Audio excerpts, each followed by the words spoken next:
آخر میں ممبر تے دعوت خطاب دے رہے ہیں محترم المقام جناب مولانا سید اخلاق حسین شرازی صاحب جڑا مائل سے اذان و خطاب فرمان گے اور انہاں دی خطاب تھی بعد فوراً وقفہ نماز تے توام ہوئے گا. نماز با جماعت انشاءاللہ اس مجلس گاہ چی ہوئے گی. باواز بلند تر صلوات.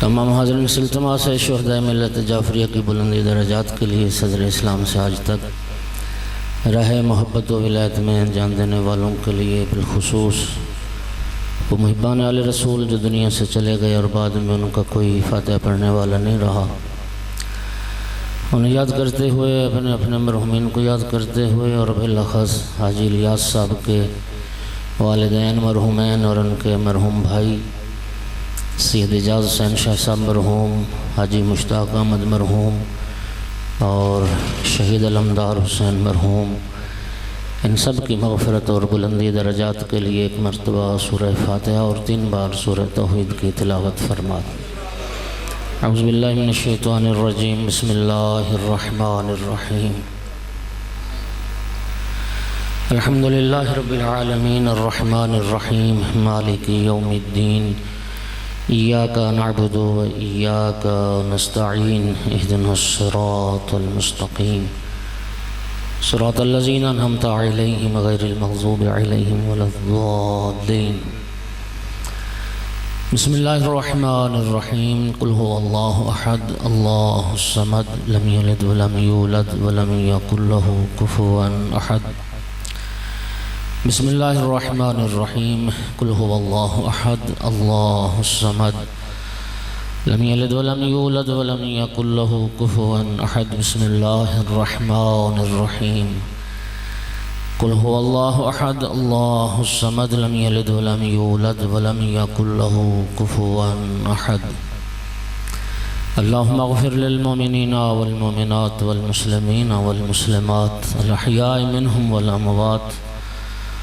اللهم تعب بيننا وبينهم بالخيرات إنك مجيب الدعوات إنك على كل شيء قدير. کریم اللہ بامیان مجلس بالخاص حاجی الیاس صاحب میرے مالک ان کی توفیقات خیر میں اضافہ فرما، ان کے حوائج شریعہ پورے فرما، ان کی سائی کو اپنی بارگاہ میں قبول فرما کہ انہیں اجر جزیل اور اجر عظیم عطا فرما. میرا مالک ان کے بچوں کو اپنے نیک مقاصد اہداف میں کامیابی عطا فرما. کریم اللہ جتنے مومنین عزادار تشریف فرمائیں سب کی حاجات کو پورا فرما. قرآن و اہل بیت کے نوکروں میں سے ہمیں شمار فرما. علماء اعلام اور راج اسلام کی زندگی دراز فرما. خادمان مذہب ملت کی توفیقات میں اضافہ فرما. میرا مالک وارث اعزا یوسف زہرا امام صاحب العصر علیہ السلام کے ظہور میں تعجیل فرما. تمام ملتمسین دعا کی دعاؤں کو مستجاب فرما. ربنا تقبل منا انك انت السميع العليم وتب علينا فانك انت التواب الرحيم بجاہ محمد وآلہ الطاہرین. اللہم صلی علی محمد وآل محمد. صلوات سارے حضرات بلند.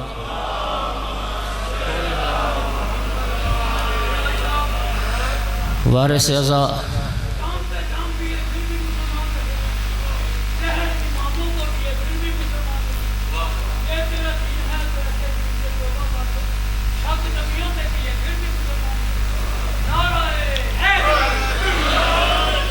امام علیہ السلام کے ظہور میں تعجیل کے لیے صلوات پڑھ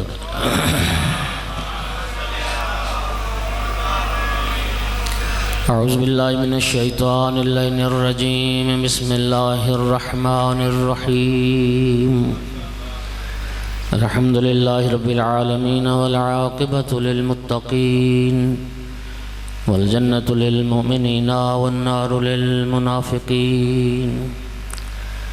الحمد لله الذي جعلنا من المتمسكين بولاية علي بن أبي طالب وأولاده المعصومين.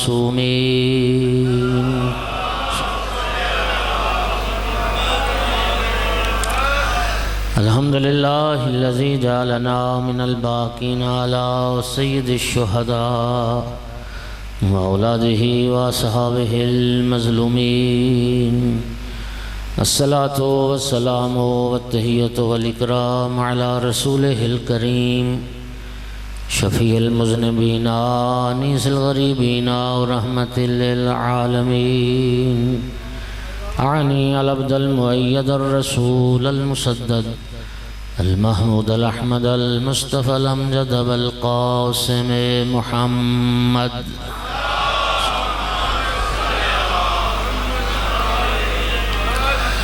ثم الصلاة والسلام والتحية والإكرام على آله الطيبين الطاهرين المعصومين المنتجبين المنتخبين المظلومين، واللعنة الدائمة على أعدائهم ملعونين من يوم عداوتهم إلى قيام يوم الدين وبعد يوم الدين. أما بعد، فقال أمير المؤمنين علي بن أبي طالب عليه الصلاة والسلام: يا جابر قوام الدين والدنيا بأربع صلوات.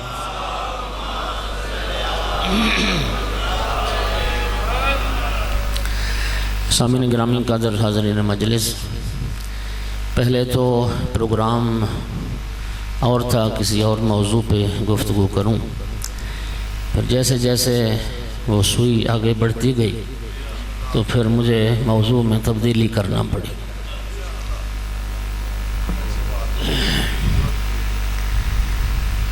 میں نے آقا امیر المومنین علیہ الصلاۃ والسلام کا ایک فرمان نہج البلاغہ سے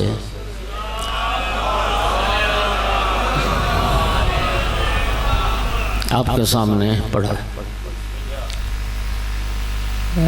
خوش نصیب ہیں آپ کہ قرآن مجید کے بعد اللہ رب العزت نے اس ملت کو نہج البلاغہ کی صورت میں ایک علم کا سمندر عطا فرمایا۔ اللہ جانتا ہے کہ اغیار نے قدر کی اس نہج البلاغہ کی، کلام امیر المومنین، چونکہ یہ وہ کلام ہے کہ جس کلام کے متعلق اغیار نے بھی یہ کہا کہ تحت کلام الخالق وفوق کلام المخلوق کلام علی بن ابی طالب۔ اللہ کے کلام سے نیچے اور مخلوقات کے کلام سے اوپر اگر کوئی کلام ہے تو وہ مولا علی علیہ السلام کا کلام، اور اس میں شک ہی نہیں، فصاحت و بلاغت اس گھرانے کو عطا ہوئی ہے۔ امام سجاد علیہ السلام کا جو خطبہ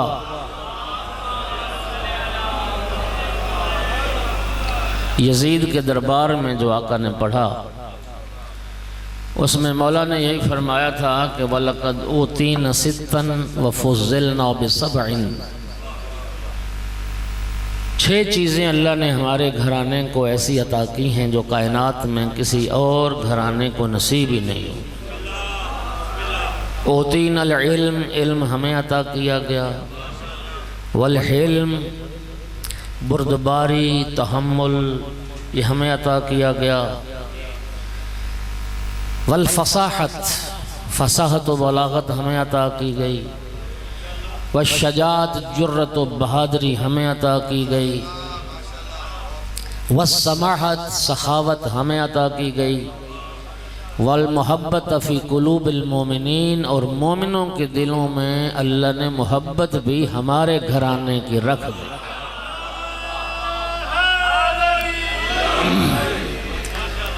یہ وہ گھرانا ہے جس گھرانے کو رب نے فصاحت و بلاغت عطا فرمائی۔ حاکم شام نے کہا تھا کہ دنیا عرب کے فصحاء اور بلغاء کو چاہیے امیر المومنین علی ابن ابی طالب علیہ السلام کی فصاحت اور بلاغت کو سجدہ کریں. اور آپ پڑھ لیں، تاریخ عرب کو پڑھ لیں. امیر المومنین سے پہلے عربوں میں بڑے بڑے شعراء گزرے، شاعری کرتے تھے، بڑے بڑے شاعر تھے، لیکن توجہ کرنا، نثر میں امیر المومنین علی ابن ابی طالب سے پہلے عرب میں کوئی خطیب نہیں گزرا. یعنی خطبات اور فصاحت و بلاغت کے معراج نثر میں اس سے اگر عرب آشنا ہوئے ہیں تو وہ امیر المومنین علیہ السلام کے ان خطبات کے بعد آشنا ہوئے. اور اسی نہج البلاغہ میں مولا امیر علیہ السلام کا یہ جملہ موجود ہے. قدردان بیٹھے ہو، مولا امیر فرماتے ہیں وَإِنَّا لَأُمَرَاءُ الْقَلَامِ، سلطنت سخن کے حکمران ہم ہیں.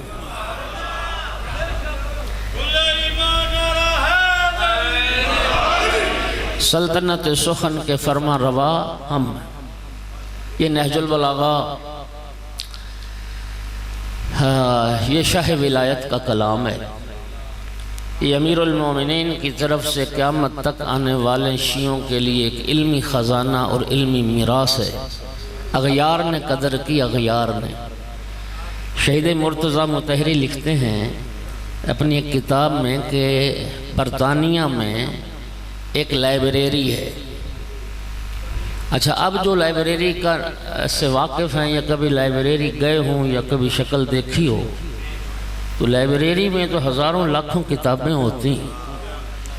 فرماتے ہیں برطانیہ میں ایک لائبریری ہے جس میں صرف ایک کتاب ہے اور وہ ہے نہج البلاغہ.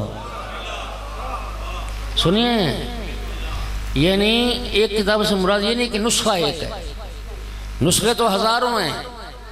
نہج البلاغہ کے صرف نہج البلاغہ ہی رکھا ہوا ہے اس لائبریری میں. نہج البلاغہ کے علاوہ کوئی دوسری کتاب اس لائبریری میں نہیں ہے. اور جنہوں نے ایک کتاب پر مشتمل یہ کتاب خانہ بنایا ہے ان کا دعویٰ یہ ہے کہ ایسی باعظمت کتاب کے مقابلے میں کسی اور کتاب کو رکھنا بھی اس کتاب کی توہین ہے.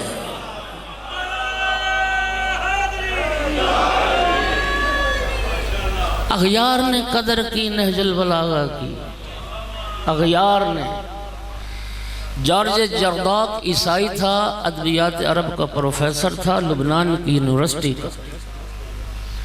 تو جوان سوشل میڈیا سے، انٹرنیٹ سے مربوط ہیں، آپ اگر جارج جرداق لکھیں گے یوٹیوب پہ، اس لبنانی عیسائی پروفیسر کے ابھی تک انٹرویو پڑھے ہیں، انٹرویو یوٹیوب پہ، ان کو آپ دیکھ بھی سکتے ہیں. عیسائی تھا، توجہ چاہ رہا ہوں. وہ کہتا ہے کہ میں اپنے نوجوانی میں نہج البلاغہ سے جب آشنا ہوا، کلام امیر المومنین نے اتنا مجھے اپنی طرف جذب کیا کہ میں نے زندگی میں 200 مرتبہ پھر نہج البلاغہ کو پڑھا ہے. کتنی بار؟ 200 بار میں نے نہج البلاغہ کا مطالعہ کیا، 200 بار. توجہ چاہ رہا ہوں. پھر عالم اہل سنت ابن ابی الحدید معتزلی جس نے اس نہج البلاغہ کی شرح لکھی اور 20 جلدوں میں شرح لکھی، اور پھر شرح میں سورہ تکاثر کے ذیل میں ایک خطبہ ہے مولا امیر المومنین علیہ السلام کا نہج البلاغہ میں. اور ابن ابی الحدید معتزلی کہتا ہے کہ یہ خطبہ مولا امیر کا میں نے 1000 مرتبہ پڑھا ہے، میں نے 1000 مرتبہ. اغیار نے قدر کی. اور ہم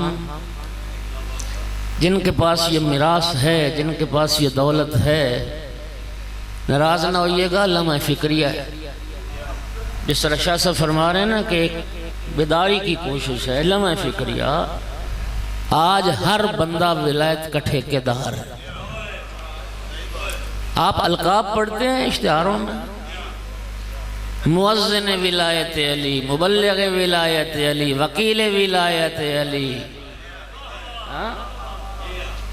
پتہ نہیں کیا کیا القابات. میں اللہ جانتا ہے حلفاً یہ کہہ سکتا ہوں، آپ ان سے مولا علی کے نام کی قسم لے کے پوچھ لیں کہ تم جو ولایت علی کے ٹھیکیدار ہو، تم نے مولا علی کا کلام زندگی میں کبھی پڑھا بھی ہے؟ مجھے بتائیے کہ مولا امیر المومنین کی ولایت تو وہی نہیں جو مولا نے خود بیان فرمائی. اگر مولا علی علیہ السلام کے خطبات، مولا علی علیہ السلام کے خطوط، مولا علی علیہ السلام کے وہ ارشادات اگر ولایت نہیں تو پھر ولایت کس چیز کا نام؟ شاہ ولایت کی جو گفتگو ہے، شاہ ولایت کا جو کلام ہے، ان کے جو ارشادات ہیں، ان کی جو ہدایتیں ہیں، ان کی جو راہبری ہے، وہی تو اصل ولایت ہے. اور جتنے ٹھیکیدار ولایت کے بخدا قسم انہوں نے شاید زندگی میں کبھی نہج البلاغہ اٹھا کے بھی نہ دیکھا ہو کہ وہ کس حجم کی کتاب ہے اور نہج البلاغہ میں ہے کیا.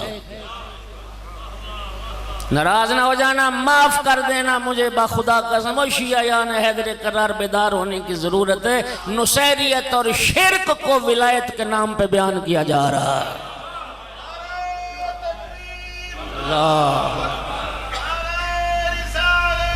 یا رسول اللہ،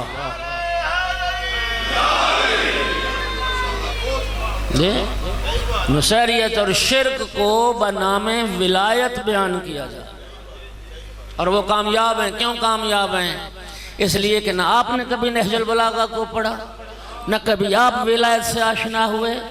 اب ولایت کے نام سے جو بندہ جو چاہے چورن پھکی بیچ کے چلا جائے آپ قبول کر لیں گے جی ولایت ولایت ولایت. او میرا بھائی دھوکہ باز، یہ کوا زیادہ نقصان کرتا ہے پھلوں کا یا طوطا؟ کوا زیادہ نقصان کرتا ہے یا طوطا؟ طوطا. کیوں بلا؟ رنگ اس کا سبز ہے. یعنی اس لیے رسول اللہ نے فرمایا تھا مولا امیر کو خطاب کر کے، یا علی میں اپنے بعد تیرے بارے میں، کافر اور مشرک کے بارے میں مجھے کوئی خطرہ نہیں، وہ کھلے ہوئے دشمن ہیں. یا علی تیرے بارے میں سب سے زیادہ خطرہ مجھے منافقین سے ہے.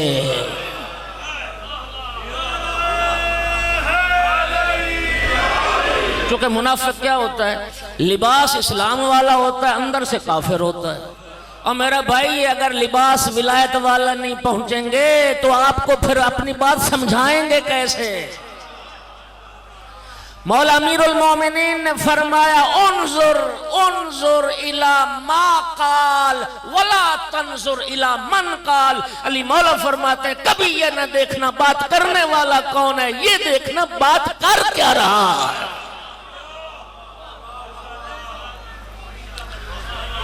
یہ نہ دیکھو کہ کون بات کر رہا، مولا فرماتا ہے یہ دیکھو کہ کیا بات کر رہا، اس کی گفتگو ہے کیا، اس کی بات ہے کیا. اے خدا کے لیے اصل حقیقی ولایت سے آشنا ہونا چاہتے ہو تو پھر شاہ ولایت کا کلام پڑھو، نہج البلاغہ کا مطالعہ کرو. اور میں دعوے سے کہتا ہوں بخدا، یہ شاہ صاحب بھی متوجہ کر رہے تھے، یہ جو بین المومنین نفرت کی دیواریں قائم ہو گئیں، یہ ساری دیواریں گر جائیں گی. ساری قوم شیعہ اور ساری ملت خیر البریہ کا ایک ہی عقیدہ ہو جائے گا جس دن یہ قوم ترجمے کے ساتھ قرآن اور نہج البلاغہ پڑھ لے گی.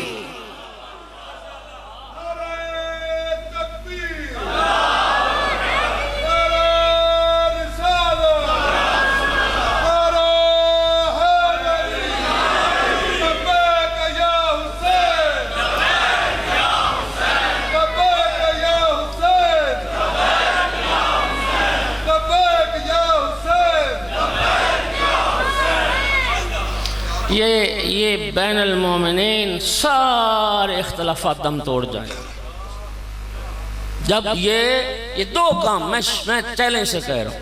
ایک قرآن مجید کا مطالعہ، زندگی میں ایک بار ترجمے کے ساتھ قرآن پڑھ لو، اور ایک بار زندگی میں نہج البلاغہ امیر المومنین کا کلام ترجمے سے پڑھ لو. پھر کیا ہو جائے گا؟ حق روشن ہو جائے گا. پھر ولایت کے نام پہ کوئی مداری آپ کو دھوکہ نہیں دے سکے گا. صلوات پڑھ لو محمد و آل محمد کے ساتھ.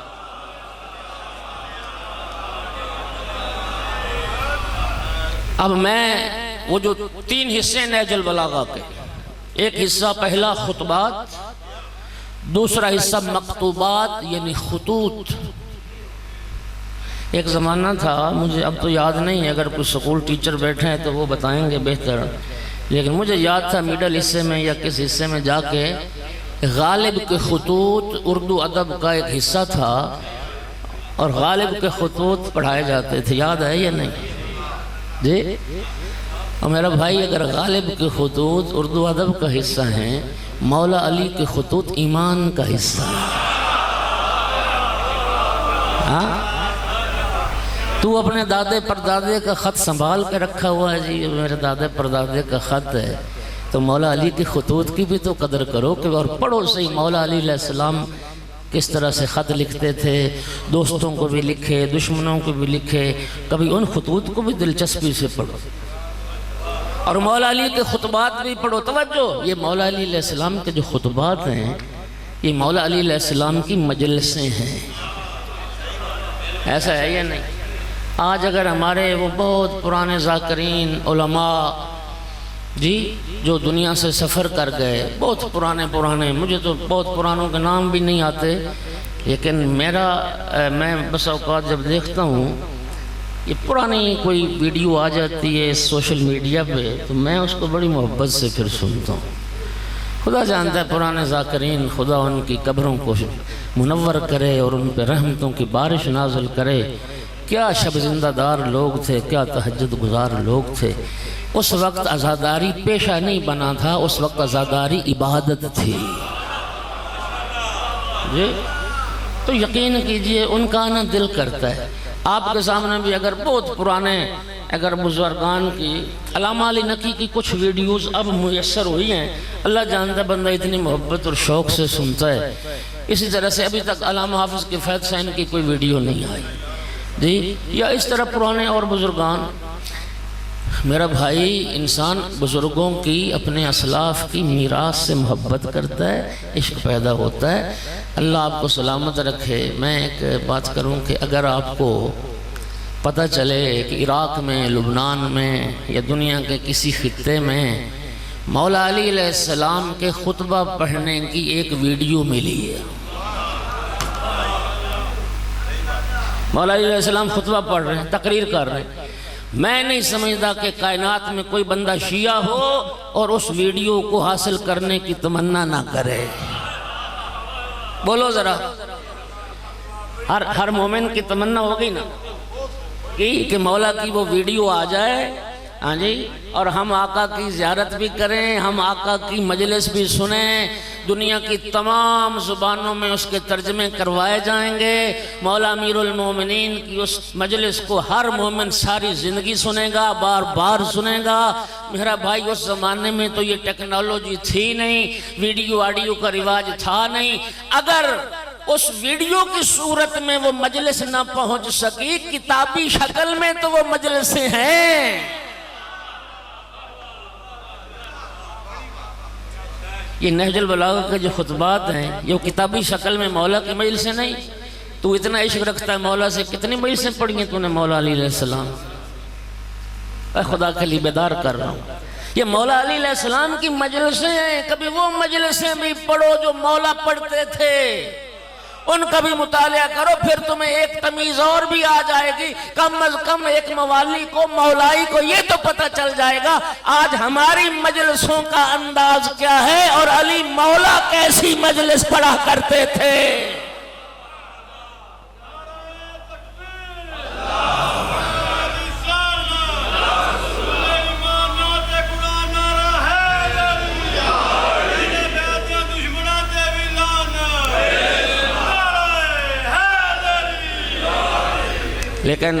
لیکن ایک خطرہ ہے مجھے، وہ کیا ہے کہ مولا علی علیہ السلام کی مجلس فیل ہو جانی۔ مولا علی کی مجلس فیل ہو جانی، اس لیے کہ نہ اس میں لطیفہ گوئی ہوگی، نہ اس میں وقتی ہوگی، نہ اس میں کوئی ایسی آپ کے جو جسے بانی اور مومن پسند کرتا ہے۔ آج 99% مجلسیں تمہاری رضا کے لیے پڑھی جاتی، خوش کرنے کے لیے۔ شکر ہے آپ میری تائید تو کر رہے ہیں۔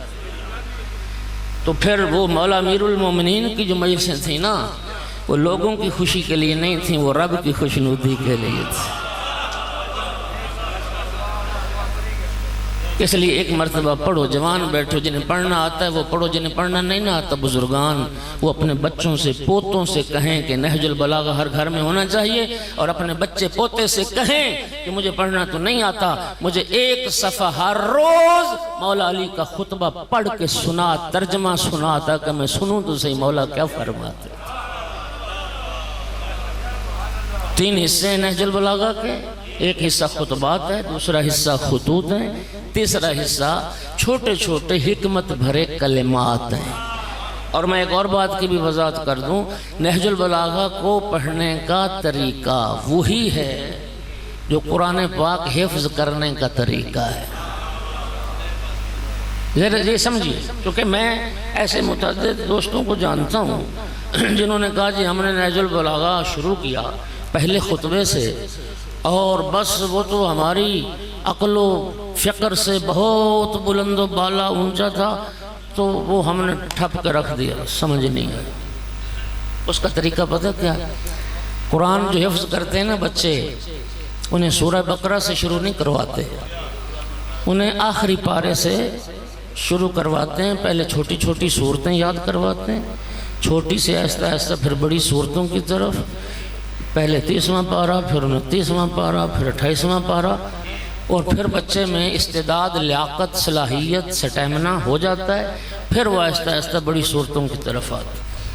اور میرا بھائی اگر پہلے خطبے کو آپ نے شروع کر لیا، اس میں مولا امیر فرماتے ہیں لا یدرکہ بعد الہمم ولا ینالہ غوث الفتن، بلند ہمتیں بھی اس کا ادراک نہیں کر سکتی، عقل و فکر کے غوطہ زن بھی اس کی تہوں کو نہیں پا سکتے۔ تو آپ تو پریشان ہو جائیں گے، آپ تو حیران ہو جائیں گے۔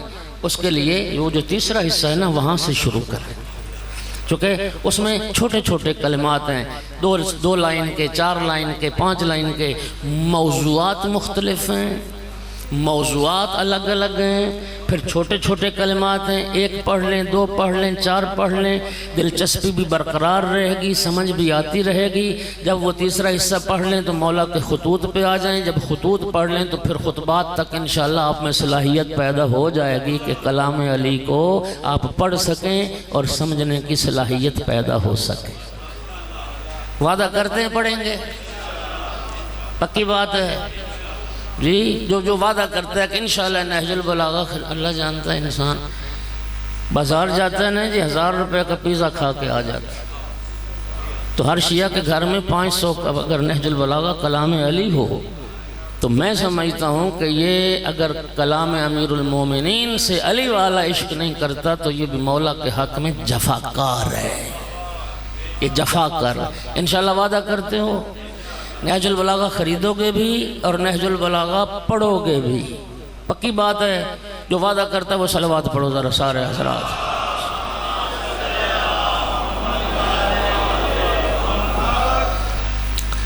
میں جو تیسرا حصہ ہے نا جی کلمات کسار، وہاں سے مولا کا فرمان پڑھا۔ مولا امیر فرماتے ہیں جناب جابر ابن عبداللہ انصاری کو خطاب کر کے، یا جابر قوام الدین والدنیا باربعہ، اے جابر 4 بندوں کی وجہ سے دین و دنیا قائم ہے۔ یہ کون فرما رہا ہے؟ مولا علی علیہ السلام۔ 2 بندوں کی وجہ سے دین قائم ہے، 2 بندوں کی وجہ سے دنیا قائم ہے۔ میرا ساتھ دیجئے، کتنے بندوں کی وجہ سے دین قائم ہے؟ 2 بندوں کی وجہ سے، 2 بندوں کی وجہ سے دین، 2 بندوں کی وجہ سے دنیا۔ جن 2 بندوں کی وجہ سے دین قائم ہے، آقا امیر المومنین فرما رہے ہیں ان میں پہلا بندہ عالم مستعمل علمہ، بعالم مستعمل علمہ، اس عالم کی وجہ سے دین قائم ہے جو دین پر عمل کرتا ہے۔ ہائے ہائے توجہ، مولا امیر نے کیا فرمایا؟ جو با عمل عالم ہے، با عمل عالم، اس کی وجہ سے دین کا، بے عمل عالم کی بات نہیں، با عمل عالم کی بات۔ صادق آل محمد علیہ السلام نے ارشاد فرمایا، آقا نے فرمایا جس عالم کا علم اس کی اپنی ذات کو فائدہ نہیں نہ دیتا، اس کا علم تمہیں بھی فائدہ نہیں دے۔ جو علم پر عمل کرنے والا، اس کی وجہ سے علی مولا فرماتے دین قائم ہے۔ دین ہمارا کیا بنے گا؟ کہتے ہیں جی ہم کیا کریں، ایک مولوی کچھ کہتا ہے، دوسرا کچھ کہتا ہے۔ اسی کا حل میں نے بتایا قرآن اور نہج البلاغہ، پھر آپ کو پتہ چل جائے گا کہ حق کون کہہ رہا ہے، جھوٹ کون کہہ رہا ہے۔ جی، اور عجیب بات یہ ہے کہ یار تم نے مقدمہ لڑنا ہو، اچھا وکیل تلاش کر لیتے ہو، اپنا بیٹے کا معالجہ کرانا ہو، اچھا ڈاکٹر بھی مشورے کے بعد تلاش کر لیتے ہو، دین کا معاملہ ہو تو اتنا سادہ بن جاتا ہے، تو اچھا عالم تلاش ہی نہیں کر سکتا۔ یہ تو اچھا ہوا کہ امام صادق علیہ السلام سے آقا کی زندگی میں کسی نے پوچھ لیا، یا ابن رسول اللہ من العالم، میری طرف توجہ۔ چھٹے امام سے کسی نے پوچھ لیا، آقا آپ فرمائیں عالم کون ہے؟ عالم کی کوئی نشانی کہ ہمیں پہچاننے میں آسانی ہو، عالم کون ہے؟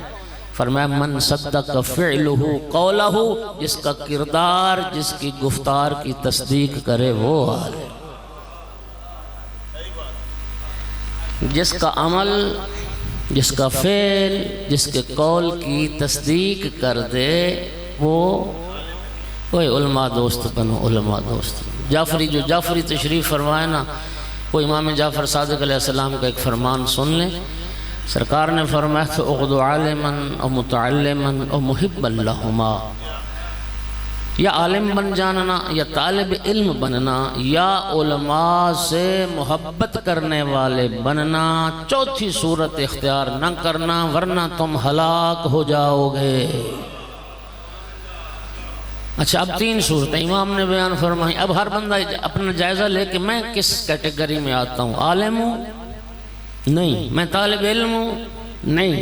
میں علماء اور طلباء سے محبت کرنے والا ہوں؟ نہیں۔ چوتھی صورت سرکار نے فرمایا وہ ہلاکت کی صورت، وہ ہلاکت، او خدا کے لیے، او خدا کے لیے۔ یار وہ تو پرانا زمانہ تھا، لوگ کہتے تھے نا، ایک محاورہ ہے، کسی نے کہا کتا تیرا کان لے گیا تو وہ کتے کے پیچھے بھاگ پڑا، اس نے ہاتھ لگا کے ہی نہ دیکھا کہ میرا کان سلامت ہے یا نہیں۔ ہمیں یہی کہا گیا کہ کتا تمہارا کان لے گیا اور تم بھاگ پڑے کتوں کے پیچھے۔ خدا کے لیے بات کی تصدیق کرو۔ کسی انسان کے لیے حدیث مبارک پڑھنا لگاؤں، سرکار کا فرمان ہے کسی انسان کے جھوٹا ہونے کے لیے اتنا کافی ہے کہ سنی سنائی بات پہ یقین کر لے۔ کسی انسان کے جھوٹا ہونے کے لیے اتنا کافی ہے کہ سنی سنائی بات پہ یقین کر۔ اور یاد رکھنا میری بات، مولا علی فرما رہے ہیں کہ عالم بعمل کی وجہ سے دین قائم، اور ملت ہے جو علماء سے دشمنی کر رہی۔ تمہارے ممبروں سے مراجع معاف نہیں، مراجع کو معافی نہیں، فقہاء اور مجتہدین کے خلاف زبانیں کھلی ہوئی ہیں، علماء کو سب و شتم کیا جا رہا ہے، علماء کو گالیاں دی جا رہی ہیں۔ دین قائم، مولا علی فرماتے عالم بعمل کی وجہ سے دین قائم ہے، اور تمہارے ممبروں سے فقہاء کو گالیاں دی جا رہی ہیں۔ اور یہ گالیاں کس نے دلوائیں؟ ان جاہل لوگوں نے جنہیں یہ خطرہ تھا کہ اگر ملت علماء کے قریب ہو گئی، اگر ان کا شعور بیدار ہو گیا، اگر ان میں علم آ گیا، اگر یہ سوچنے لگ گئے تو پھر ہماری جہالت کا کوئی خریدار نہیں رہے گا۔ صرف انہیں یہ خطرہ تھا کہ ہماری جہالت بکتی رہے۔ عالم کے جو قریب ہو جاتا ہے پھر وہ جاہل کی جہالت نہیں خریدتا، پھر وہ علم کو خریدتا ہے، علم کی تلاش کرتا ہے۔ اور خدا کے لیے بیدار ہو جاؤ، رب کعبہ کی قسم کسی قوم نے اتنا مہنگا علم نہیں خریدا جتنی مہنگی تم نے جہالت خریدی۔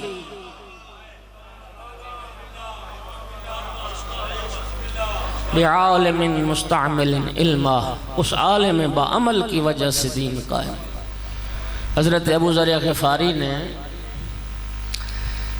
اللہ اکبر، رسول اللہ کے کیا جلیل المرتبہ صحابی تھے۔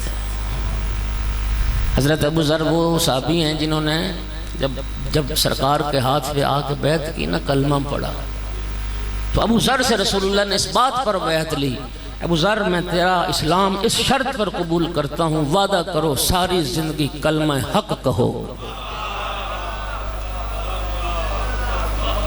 اس شرط پر حضرت ابو ذر نے بیعت کی۔ اچھا جو جوان بیٹھے ہو، میں نے ایک سلسلہ شروع کیا تھا امیر المومنین علیہ السلام کے اصحاب کے تعارف کے حوالے سے، ایک یوٹیوب چینل بنایا تھا سید اخلاق شیرازی آفیشل کے نام سے، جو جوان بیٹھے ہیں اس میں امیر المومنین کے اصحاب کے تعارف کا ایک سلسلہ شروع کیا۔ تو اس میں حضرت ابو ذر کا ابھی چل رہا تھا، 8-9 قسطیں ہو گئی تھیں، پھر محرم شروع ہو گیا تو سلسلہ رک گیا۔ وہ سبسکرائب بھی کیجئے گا، انشاءاللہ سنیے گا بھی صحیح، اگرچہ وہ اگر ایک 15-20 منٹ کا کلپ ہے، میں رب کو گواہ بنا کے کہہ رہا ہوں میرے 10-10 15-15 گھنٹے اس 15-20 منٹ کی گفتگو کے لیے صرف ہوئے۔ میں نے اس موضوع پر ایک ایک کتاب جتنی میری دسترس میں تھی اور جتنا میرے امکان میں تھا میں نے مطالعہ کر کے پہلے لکھتا تھا، لکھ کے پھر جا کے اس کی ریکارڈنگ ہوتی تھی۔ تو وہ جوانوں بڑی محنت ہے، اللہ آپ کو سلامت رکھے، سید اخلاق شیرازی آفیشل، یہ آپ اس کو سنیے گا۔ حضرت ابو ذر وہ شخصیت تھی بخدا قسم، مولا امیر المومنین جناب ابو ذر کی شہادت اور رحلت کے بعد یاد کر کے رو پڑے۔ مولا امیر سے کسی نے پوچھا یا امیر المومنین رو کیوں رہے ہیں؟ فرمایا ابو ذر کی اس مظلومیت پہ اور ابو ذر کی غربت پہ رونا آ رہا ہے۔ فرمایا حاکم نے 3 تھیلیاں دیناروں کی بھیجی رات کے وقت غلام کے ذریعے، کیوں بھیجی؟ تاکہ ابو ذر تنقید کرنا چھوڑ دے، کلمہ حق کہنا چھوڑ دے اور حاکمان وقت پر تنقید نہ کرے، منہ بند کرنے کے لیے۔ خدا کی قسم جب حاکم کا آیا ہے نا غلام تھیلیاں لے کے، یہ آپ کے لیے حاکم نے بھیجی، اللہ اکبر۔ حضرت ابو ذر کا جملہ سننا، فرمایا تو نے دو طرح سے توہین کی ہے میری۔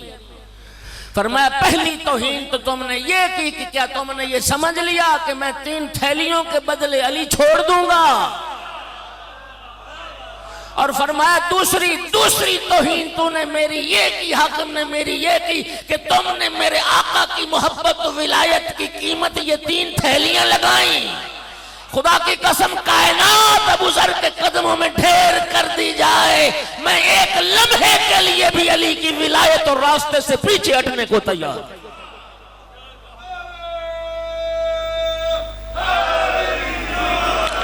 رو کیوں پڑے؟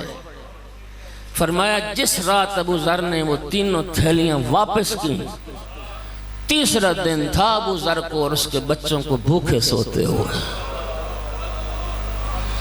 3 دن سے فاقے تھے ابو ذر کے گھر میں۔ اللہ اکبر، اللہ اکبر۔ حضرت ابو ذر نے سرکار سے دو عالم سے پوچھا، دامن وقت میں گنجائش نہیں رہی۔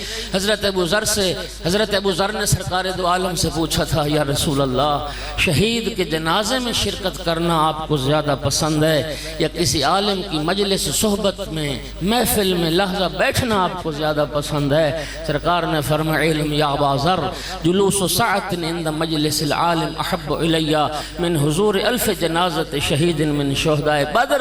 اے ابو ذر یاد رکھنا، عالم کی صحبت میں ایک لحظہ بیٹھنا مجھے 1000 بدری شہید کے جنازے میں شرکت کرنے سے بھی زیادہ پسند۔ علم دوست بنو، علماء دوست بنو۔ کہاں جا رہے ہو؟ کیا جہل مر جائیں اور نسلیں بھی جہل مر جائیں؟ کب معارف سے، معارف قرآن سے اور معارف اسلام سے اور معارف دین سے کب آشنا ہو؟ تبدیلی لاؤ اپنے رویوں میں، اپنے ممبر کو ذمہ دار بناؤ اور ذمہ دار افراد کے حوالے کرو ممبر۔ بہت نازک دور ہے جس سے ہم گزر رہے ہیں، بس وقت تمام ہو گیا۔ مولا امیر فرماتے ہیں عالم باعمل کی وجہ سے دین قائم ہے۔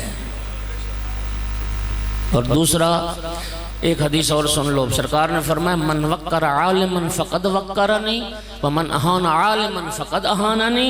یہ رسول اللہ کی حدیث مبارک ہے جو میں پڑھ رہا ہوں۔ سرکار نے فرمایا تھا جس نے عالم دین کی عزت کی اس نے میں محمد کی عزت کی، جس نے عالم دین کی توہین کی اس نے میں محمد کی توہین کی۔ عالم بعمل کی وجہ سے دین قائم ہے، اور دوسرا بندہ جس کی وجہ سے دین قائم ہے، حیران ہو جاؤ گے۔ مولا امیر فرماتے ہیں بِجَاهِلٍ لَا يَسْتَنْكِفْ أَن يَتَعَلَّمَ، اس جاہل کی وجہ سے بھی دین قائم ہے جو دین سیکھنے میں شرم نہ کرے، جو دین پوچھنے میں حیا محسوس نہ کرے، اس کی وجہ سے بھی دین کا۔ آپ کی ذمہ داری علماء سے پوچھیں، علماء کی ذمہ داری ہے کہ کلمہ حق کو بیان کریں، انشاءاللہ دین قائم ہوتا چلا جائے گا۔ اللہ ہمیں دیندار بنائے، دین شناس بنائے، دین پر عمل کی توفیق عطا کر۔ وقت تمام ہو گیا، صرف 1 منٹ کا ایک جملہ میں نے پڑھا۔ جنگ خیبر کا جب اختتام ہوا، جانتے ہو یہودیوں کے ساتھ جنگ تھی، اور خیبر میں جو یہودی آباد تھے ان کا سردار تھا حیی بن اخطب۔ یہ مرب انتر حارث یہ حیی بن اخطب کے بیٹے تھے، اور سارے یہ یہودی پہلوان مولا امیر المومنین کے ہاتھوں واصل جہنم ہوئے۔ خیبر فتح ہو گیا۔ خبر جب یہ پہلوان مارے گئے نا تو پھر یہودی عورتیں جو تھیں وہ قید کر لی گئیں اور کنیزیں بنا لی گئیں۔ ان یہودی عورتوں میں حیی بن اخطب سردار کی بیٹی صفیہ، جو بعد میں پھر ام المومنین صفیہ بنی، رسول اللہ نے اپنی زوجیت کا جس کو شرف عطا کیا، یہ صفیہ بھی قید ہو کے سرکار کے سامنے آ گئی۔ سرکار نے جب صفیہ کی حالت دیکھی نا تو اس کی حالت غیر تھی، رو رو کے آنکھیں سرخ تھیں، چہرہ اس کا زخمی تھا۔ سرکار نے صفیہ سے پوچھا، آخر یہودیوں کے سردار کی بیٹی تھی، شہزادی تھی، کہ تیری حالت غیر ہے، کسی مسلمان نے کوئی زیادتی تو نہیں کی؟ کہنے لگی نہیں اللہ کے رسول، کسی مسلمان نے تو کچھ نہیں کہا۔ جناب بلال کی طرف اشارہ کر کے کہتے ہیں یہ شخص جو مجھے قید کر کے لایا ہے، اس نے مجھے وہاں سے گزارا ہے جہاں میرے بھائیوں کی لاشیں پڑی ہوئی تھی۔ کہتی میں نے جب بھائیوں کی لاشیں پھر مجھ سے برداشت نہ ہوا،